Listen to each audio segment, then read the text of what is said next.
जब से मानव जाति का प्रादुर्भाव हुआ है तब से ही धर्म का प्रादुर्भाव हुआ है। तो धर्म और मानव दोनों समकालीन हैं और जब तक मानव रहेगा तब तक धर्म रहेगा, इसे कोई डिनाई नहीं कर सकता।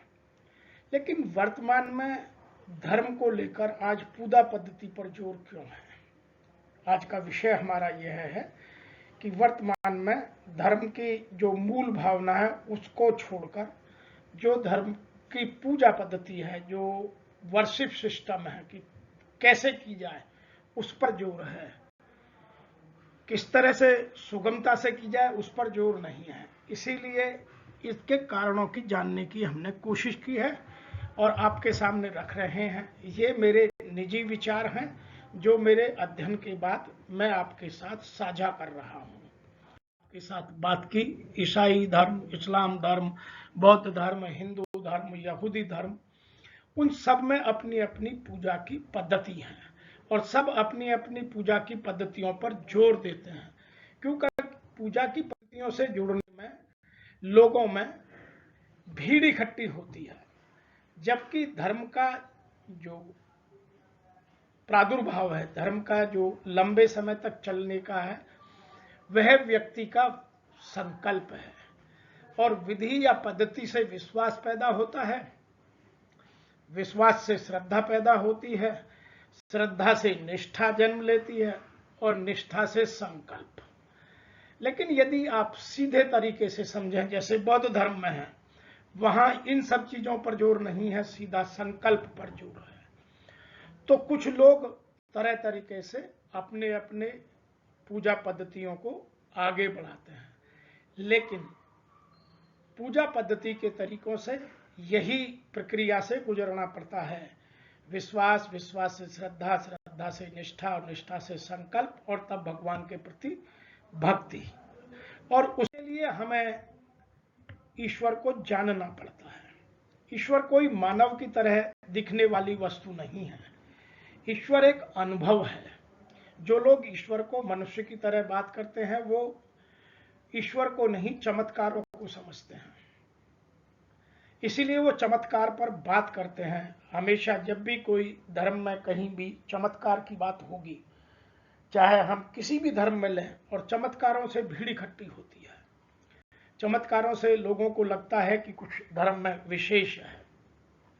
पिछले कुछ सालों में चमत्कारों को लेकर बहुत लोगों ने बहुत तरीके से भीड़ इकट्ठी करने की कोशिश की है। भारत में बहुत जल्दी से पनपा साईं धर्म चमत्कारों पर आधारित है। वास्तव में धर्म है या नहीं है, लेकिन उसमें चमत्कारों की बहुतायत है। इसीलिए उसमें संख्या बहुत तेजी से भारत में बढ़ी। जो उचित या अनुचित मैं नहीं कह सकता, जिसकी जैसी अपनी श्रद्धा वह समझेगा, लेकिन वहां चमत्कार बहुत हैं और लोग चमत्कारों को समझते हैं, ईश्वर को नहीं। इसलिए जहां चमत्कार होंगे वहां ईश्वर आ ही नहीं सकता। चीजों से आप अपने जीवन में सरलता लाएं, दयालुता लाएं, लोगों के प्रति कृपा बने, लोगों के प्रति आप दयालुता से उनकी सेवा का भाव पैदा करें।